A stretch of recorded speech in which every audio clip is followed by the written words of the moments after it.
Gostaria de agradecer a participação do secretário do Tocantins, Danilo de Melo Souza, registrar a presença e convidar para a mesa o deputado Chico Lopes, do PCdoB do Ceará, e passar imediatamente, e informar ao auditório que quem quiser fazer perguntas já pode fazer por escrito e encaminhar a organização aqui do seminário.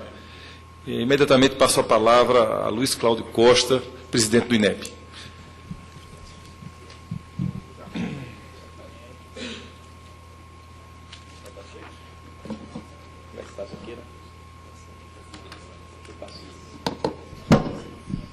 Boa tarde, gente. Eu queria saudar o nosso deputado Raul Henri e fazer o reconhecimento, o agradecimento. O deputado tem participado e dado contribuições notáveis para a área de educação, pela sua experiência. E aí, em nome dele, eu quero agradecer também ao deputado Reginaldo Lopes, lá da nossa Minas Gerais, que é presidente dessa comissão do ensino médio, atento para essas grandes questões nacionais.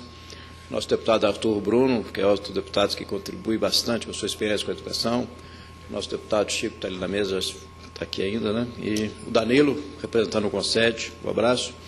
Eu queria saudar a todos os professores, né, pelo dia de ontem, fazer um agradecimento, que realmente nós discutimos ontem com o ministro Mercadante, devido à ação dos professores com essas dificuldades que temos, da creche à pós-graduação, que o Brasil vem informando sua gente. Então, parabéns a esses professores.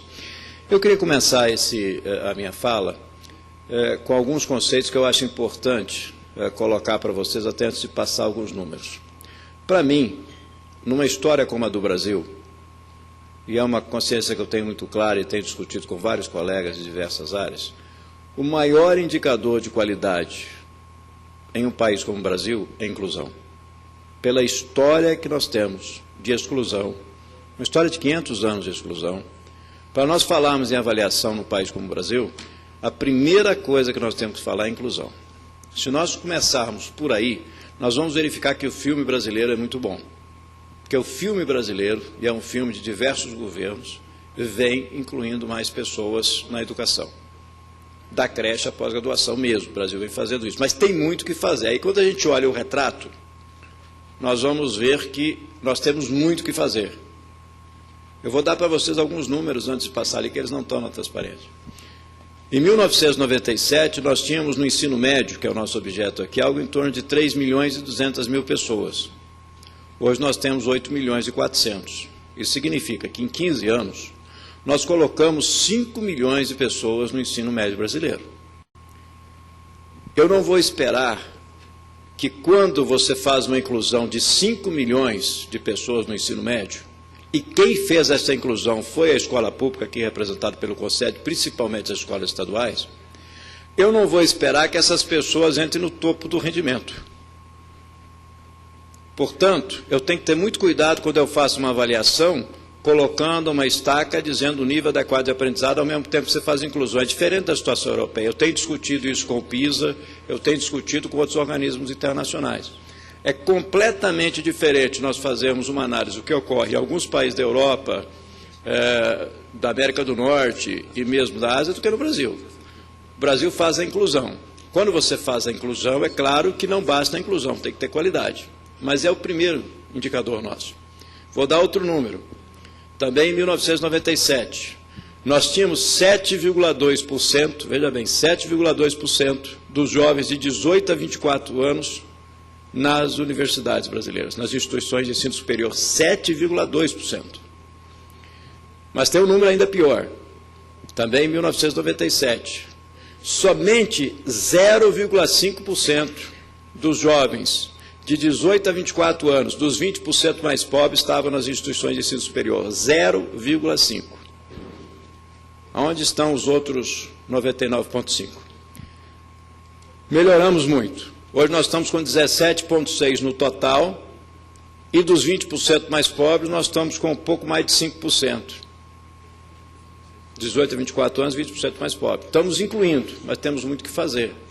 Enquanto dos 20% mais ricos, nós já tínhamos algo em torno de 22% em 97, hoje já estamos com quase 50%. Então, nós temos um histórico de exclusão. O primeiro indicador de qualidade de um país como o Brasil chama-se inclusão. E a partir daí nós vamos fazendo todo o resto. Porque não adianta nós falarmos em uma inclusão, em uma qualidade, que eu faça uma vitrine. Não é? Fazer uma vitrine, fazer uma escola de qualidade, você faz. O desafio é você fazer isso quando você faz inclusão. E eu acho que o Brasil vem fazendo isso, e por isso que a avaliação nossa ela tem que ser olhada com todas essas características, senão nós vamos criar uma avaliação da exclusão e não uma avaliação que considera a inclusão. Bom, o que o Brasil faz e o INEP faz em termos de avaliação? O INEP está fazendo 75 anos, incorporou no seu nome a Anísio Teixeira, é um Instituto de Estudos e Pesquisas Educacionais, incorpora a Anísio para exatamente mostrar uma filosofia desse grande educador brasileiro, como tantos outros que tivemos, para aquilo que nós desejamos. Um país que conhece as suas diferenças para corrigir as suas desigualdades. É isso que nós sonhamos. Temos diferenças, mas nós queremos conhecê-la para fazermos as nossas, corrigirmos as nossas desigualdades. Então, o Brasil tem hoje o sistema SAEB, né, que fornece o ANEB, eu vou mostrar para vocês o que é, a Avaliação Nacional da Educação Básica. Nós temos a avaliação, o ANRESC, Avaliação Nacional do Rendimento Escolar, que eu vou dizer o que é também, e a ANA, que agora é que nós estamos começando com a alfabetização. Vai ser o primeiro ano que nós vamos aplicar essa prova externa para a avaliação da alfabetização. Eu não estou falando aí da avaliação da educação superior também que nós fazemos, né? Nós fazemos a avaliação, nós aplicamos o ENAD, a cada ano nós aplicamos o ENAD para aqueles cursos que estão tendo formandos dependendo da área do conhecimento. Esse ano nós vamos aplicar para ciências biológicas e ciências agrárias para todos os cursos do país. Nós temos 2.500 instituições de ensino superior. O Brasil é um dos poucos países no mundo que tem avaliação externa, desde a alfabetização até a pós-graduação. Isso é muito bom para a gente, mas desde que ela seja utilizada da forma correta, né? A avaliação com o intuito de fornecer subsídios para intervenção pedagógica para melhoria. Não é para ranquear, não é para dizer que escola A é melhor do que B, é para nos dizer, olha, nós temos que caminhar nesse sentido para melhorarmos. O que é o Sistema de Educação Básica, o SAEB? Ele avalia ali, essa avaliação aqui é que eu quero chamar a atenção de vocês, que vai ser importante isso depois. É uma avaliação amostral. Eu vou dizer a diferença e por que eu acho que é extremamente importante nós caminharmos no ensino médio, viu, Raul Henri, e Arthur e Reginaldo, eu acho que essa é uma das questões centrais, eu acho que tem quase um consenso no Brasil sobre isso. Hoje a avaliação que nós fazemos no ensino médio, ela é amostral. Não tem problema nenhum, cientificamente ela está perfeita, o resultado que ela dá é perfeito, mostra nossas fragilidades. Mas tem um problema que eu vou discutir com vocês um pouco para frente. Então, isso aí nós fazemos amostralmente, avaliação no 5º ano, avaliação no 9º ano e avaliação no 3º ano. Por que no 5º ano? No 5º ano é quando nós temos uma transição, o jovem vai entrar no 6º ano, a criança vai entrar no 6º ano, onde ele vai deixar de ter um professor somente, vai ter mais professores, ele começa a ter uma transição, e no 9º ano também ele já vai passar para o ensino médio. E no 3º ano, evidentemente, ele vai para o ensino superior, ou pelo menos ele tem essa opção.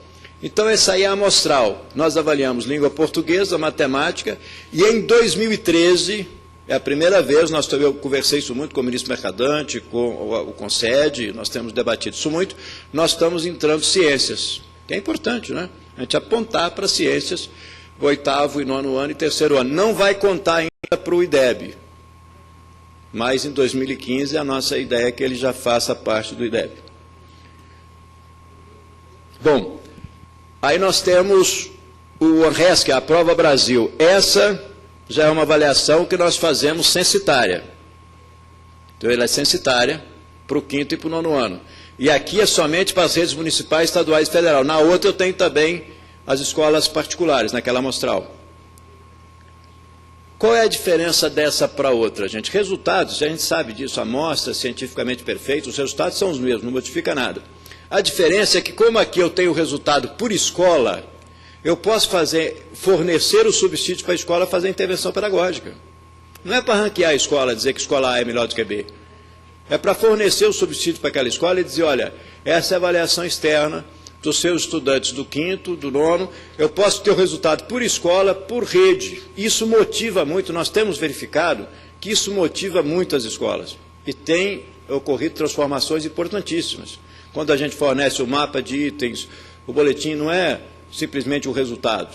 É uma série de informações que permite intervenção pedagógica, e nós estamos melhorando e querendo melhorar isso cada vez mais. Porque esse diálogo, para mim, o diálogo de resultado de avaliação é sempre difícil. Porque nós temos um diálogo com a sociedade, um diálogo com a imprensa, um diálogo com a escola. Para mim, o mais importante é com a escola. Claro que nós temos que fazer os outros, mas é que a escola é que vai qualificar os outros, né? A imprensa, evidentemente, gosta de ter um olhar, natural que tenha. A sociedade, às vezes, tem dúvidas de como aquele olhar, mas a escola incorpora esse resultado e transforma esse resultado em ações efetivas. É esse o nosso diálogo principal. O resto vem depois desse. E o ano que nós vamos estar fazendo agora, esse ano nós vamos fazer no terceiro ano. Tá? É aplicado em todas as turmas do terceiro ano. Tá? E quando a turma for multisseriada, aí é amostral. Então, hoje, esse ano, nós vamos aplicar no terceiro ano de todas as escolas públicas, tá? Do regime de 9 anos. É a primeira vez da alfabetização. Mostrar para vocês alguns resultados. O que vem acontecendo com o IDEB brasileiro. Isso aqui é importante e tem a ver com a minha primeira fala da inclusão e um pouquinho da fala do Chico e do Todos, que todos têm dado uma contribuição imensa para a educação brasileira.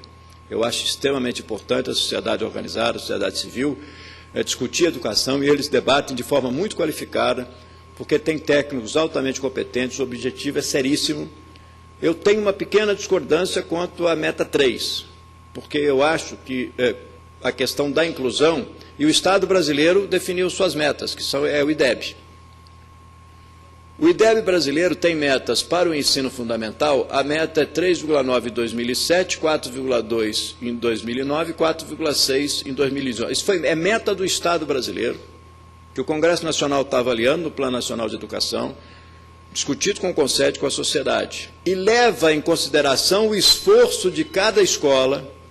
Cada escola tem sua meta, aqui eu estou dando a meta do Brasil, mas cada escola tem meta, cada rede tem meta, levando em consideração o estado que ela está, a inclusão que ela faz e o esforço que ela vai ter que fazer.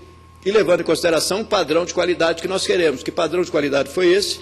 Nós observamos a média dos países OCDE e colocamos essa média, que seria mais ou menos equivalente a 6, tá? Não é diretamente assim, mas é mais ou menos o 6. Então, essa é a meta brasileira. A boa notícia, com inclusão nós estamos atingindo meta. Ou seja, o filme é legal, é bom. Nós tínhamos uma meta de 3,9, chegamos a 4,2, 4,2, 4,6, 4,65. Anos iniciais do ensino fundamental, o Brasil atinge as suas metas. Quando você vai à rede municipal, aí a grande maioria é rede municipal, não é Estado, rede municipal. Em torno de 77,8% dos municípios brasileiros atingem as suas metas. Isso é muito bom para o Brasil. Estamos melhorando, estamos fazendo inclusão e estamos melhorando. Quando nós olhamos os anos finais, 6º ao 9º ano, você veja que a gente atinge as metas, mas é um pouco diferente. Mas estamos atingindo as metas. Né? O Brasil atinge as suas metas. Ou seja, o nosso filme está caminhando. Estamos fazendo inclusão. E aí tem umas contas interessantes que eu não estou trazendo aqui, mas eu tenho discutido mais com o pessoal do PISA.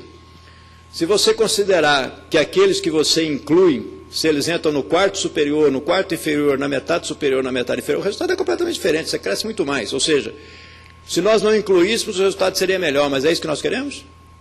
Ou nós queremos melhorar com a inclusão? Claro que nós queremos melhorar com a inclusão. Então é por isso que tem que se ter cuidado quando se fala em nível adequado de aprendizado. Porque aí eu não olho mais a média. Aqueles que estão chegando na média não são mais considerados. Eu vou considerar aquele que está aqui. Pensa a curva normal. O esforço que eu fiz para trazer gente para a média, que eu incluí, é claro que não é considerado, porque eu estou imaginando aqueles que vão estar na curva de Gauss para cá. Então eu acho que essa questão da meta, a gente tem que considerar sempre com a inclusão, e eu gosto do IDEB, porque ele tem uma simplicidade e uma força muito grande, que eu vou falar um pouco para vocês. Ensino médio é o nosso grande desafio. Olha o ensino médio. Nós estamos aqui usando a expressão do futebol batendo na trave, né? Batendo na trave. Agora, não é justificativo, mas ensino médio é desafio no mundo inteiro. Mas para nós o desafio é maior. É um senhor desafio. Temos muito que fazer no ensino médio. Incluímos mas ainda temos que incluir muito. Os números que o Chico colocou, o professor Francisco Soares colocou, estão perfeitos, é aquilo mesmo. É onde nós temos incluído muito, como eu disse, ele mostrou esses números. O filme é bom, mas temos muito que fazer, mas é um desafio. Mas atingimos a meta, tá bem. O esforço nosso está sendo feito, precisamos fazer mais. Aí, só para se ter uma ideia, né, se você observa, olha o que está acontecendo, meta e o realizado, aqui só para comparar, olha no ensino fundamental. É um filme legal, né? Filme bom. É um filme bom. Nos anos iniciais, o nosso filme é muito bom. Esforço de quem? Da rede municipal, dos professores municipais, trabalhando muito, fazendo um esforço grande. Aqui também no ensino fundamental, nós já temos aqui, olha que legal, nós estamos bem nos anos finais, não é? O esforço aqui já tem um esforço dividido, né, Dalilo? Tem também, aqui já tem muita rede estadual também. Ou seja, estamos caminhando. E no ensino médio, você veja que tem um esforço grande, que é onde tem a maior inclusão e a maior necessidade de inclusão. Vocês viram ali que nós temos 52% dos jovens de 15 a 17 no ensino médio. Nós precisamos colocar mais para dentro. Se a gente colocar mais para dentro, isso aí vai cair ou vai subir? Eu prefiro que caia e coloque para dentro. Eu prefiro. Porque nós temos qualidade. É melhor esse jovem na escola, e aí nós vamos ter o desafio de melhorar. Percebe? Agora, se eu desestimular, dizer que eu quero uma meta X, como é que eu vou fazer a inclusão lá na rede? Eu preciso ter esse desafio. Agora, é claro que nós precisamos fazer os dois juntos, né? E eu acho que estamos fazendo. Então, é um filme bom também, com muita dificuldade no ensino médio. Aqui, só para se ter uma ideia, a meta projetada nossa que está no Plano Nacional de Educação. Aliás, saudar o nosso deputado Casiano, o Brasil é um dos poucos países, e essa casa tem ajudado muito e discutido muito, o Congresso Nacional tem feito isso com muita responsabilidade, com muita grandeza, as contribuições do PNE. Nós temos metas quantitativas e qualitativas. Isso é muito bom. Você tem um Plano Nacional de Educação que tem metas projetadas. O que nós queremos aqui? 2021 está aqui claro o que nós queremos. Não é? Então, a gente precisa caminhar nesse sentido. Aqui é o aprendizado. Como é que está o nosso aprendizado? Língua portuguesa. Aqui é uma escala, eu vou falar para vocês conhecem isso bem, mas para quem não conhece, isso aqui significa uma pontuação, que é um nível de aprendizado. Tá? Então, aqui nós estamos no nível 6, no ensino médio. É claro que uma pessoa do ensino médio tem que saber mais do que, né? Então, a escala é uma escala acumulativa. Mas você observa que aqui que a diferença, olha, está pequena, essa diferença deveria ser maior. Porque o ensino médio tem aquela dificuldade, ele está atingindo meta, mas não está. E esse aqui está crescendo bastante os anos iniciais. Lembre-se disso, né? Quem está nos anos iniciais, claro, tem que saber menos. A escala é a mesma, para você comparar. Mas tem que saber menos, ele tem um nível, né, que ele precisa saber. Só para vocês terem ideia, o que significa isso aqui? Localiza características de personagem em texto poético, distingue um fato da opinião relativa a esse fato, identifica uma definição, ou seja, as escolas sabem, quando elas recebem os resultados, como é que estão os seus alunos, não é? O que significa aquilo para os alunos? Isso é muito importante para que haja intervenção pedagógica nas escolas.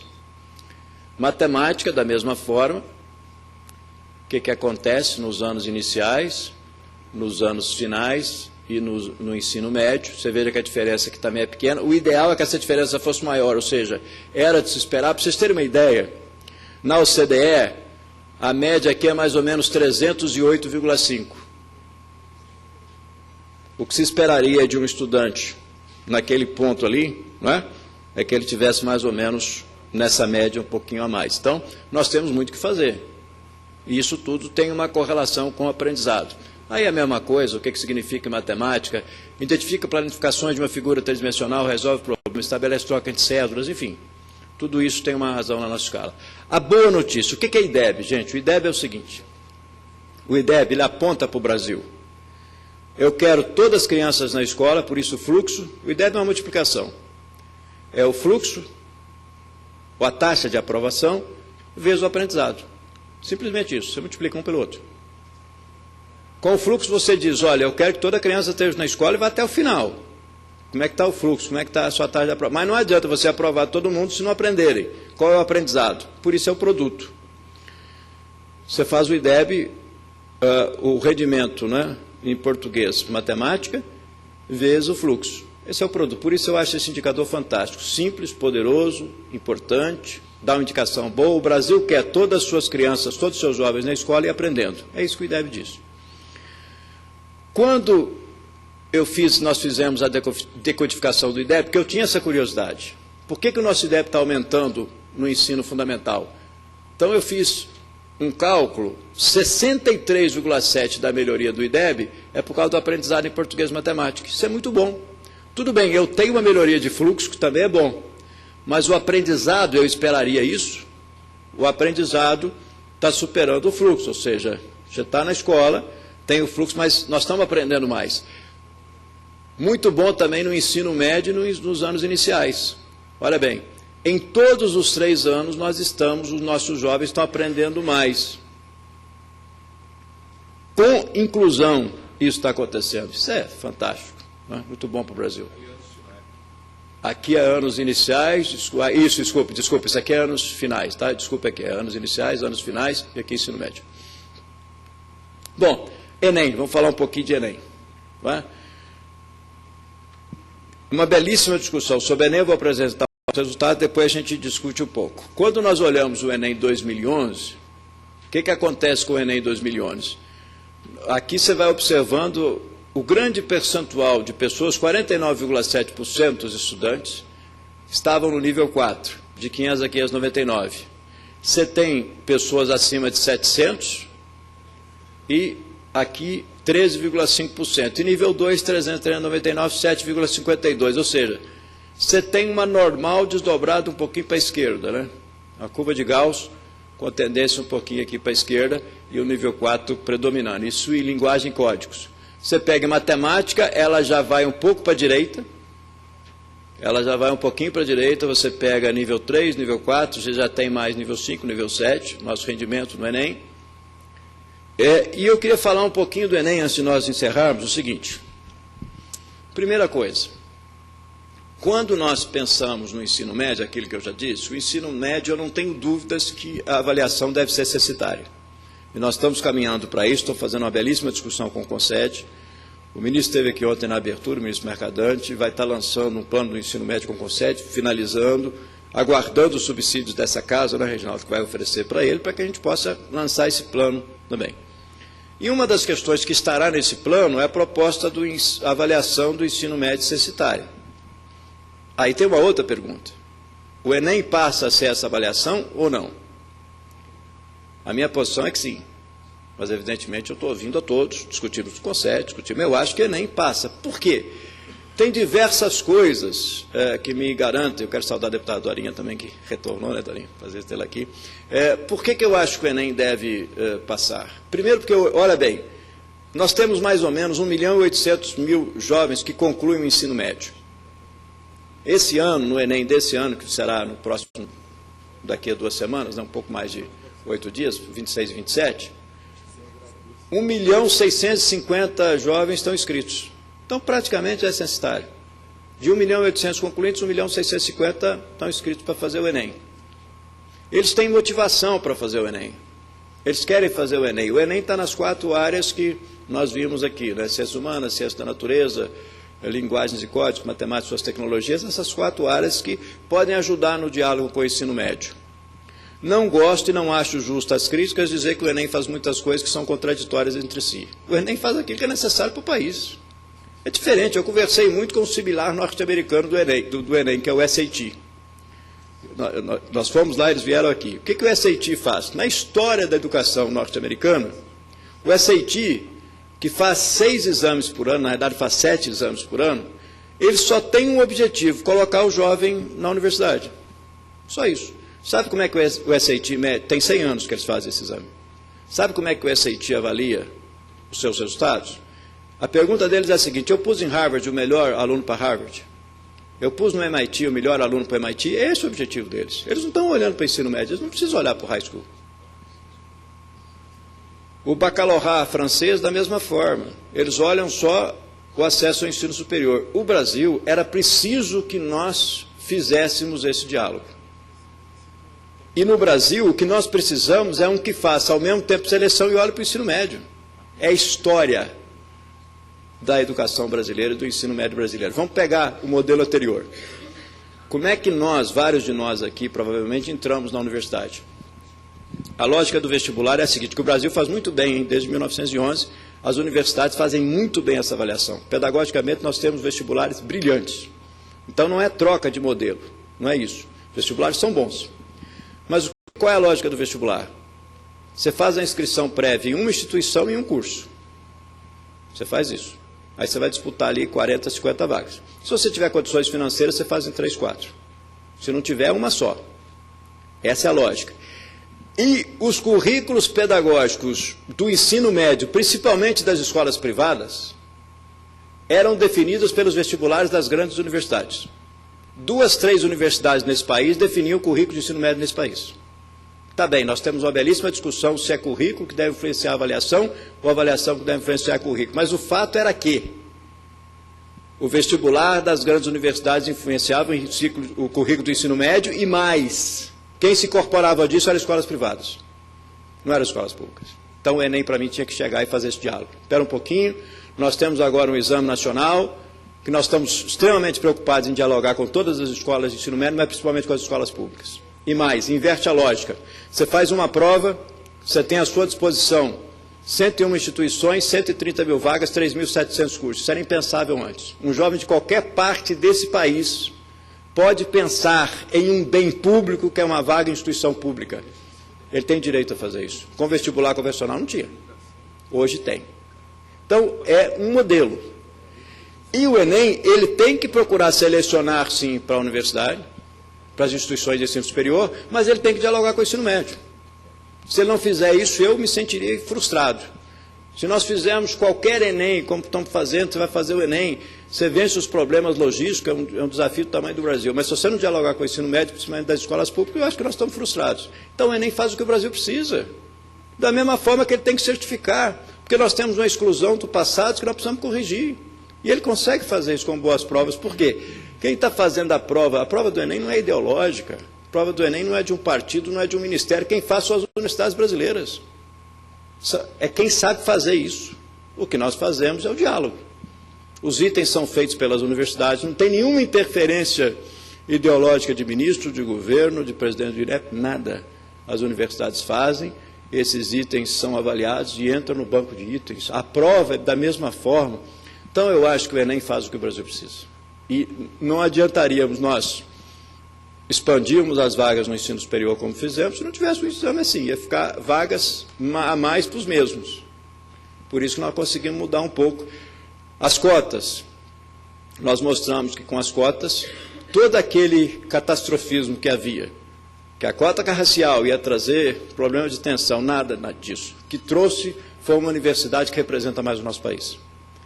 Da mesma forma, os mais pobres chegam, e eu acho isso muito bom, que vão trazer uma nova avaliação e novo questionamento para as nossas universidades, porque são 50%. E uma boa notícia para outros que apostavam na catástrofe. Os estudantes que entram por cota têm rendimento igual ou superior àqueles que entram da forma convencional. Eles aproveitam essa oportunidade. São dados. Se a gente não tem dados, a gente tem opinião, né? Outra informação também que eu queria dizer, o Chico mostrou aqui uns dados, mas eu quero dar outro para vocês, que nós fizemos esses dados. Se você pegar os 250 melhores estudantes das escolas públicas, terceiro ano, rendimento no Enem, porque vocês viram ali que tem um corte socioeconômico, é verdade. Na média tem mesmo, claro que tem. Nós temos que conhecer as nossas desigualdades para corrigir as diferenças, claro que tem.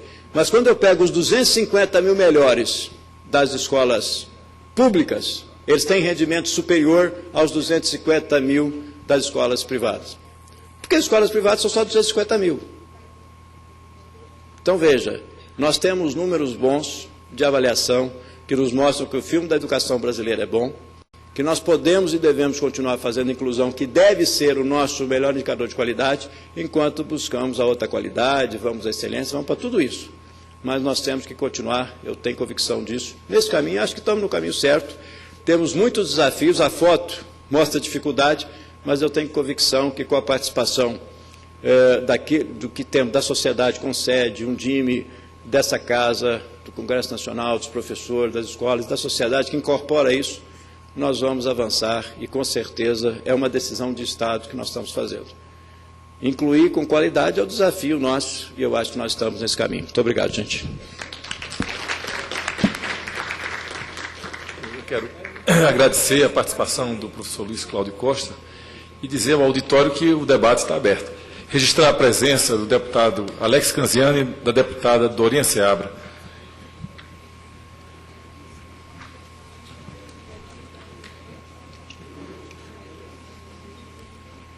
Bom, você é craque.